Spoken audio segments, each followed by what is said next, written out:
Guys good morning. কি খবৰ আপোনালোকৰ? আশা কৰোঁ সকলো ভালে আছে আৰু ময়ো ভালে আছোঁ। আৰু আপোনালোকৰ মোৰ পুনৰবাৰ ইউটিউব চেনেললৈ স্বাগতম জনাইছোঁ। আজি ৰাতিপুৱাই ভিডিঅ' ষ্টাৰ্ট কৰিছোঁ আৰু ৰাতিপুৱাৰ পৰা মই দুপৰীয়ালৈ সাজ ভাত লৈ আপোনালোকক দেখাব। গা পা ধুই আৰু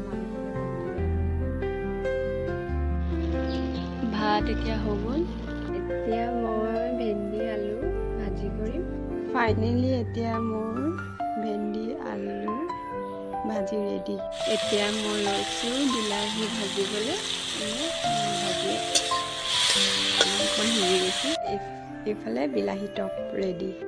এইফালে মই দালি বহাই দিছোঁ। ফাইনেলি মোৰ দুপৰীয়া সাজ ভাত ৰেডি।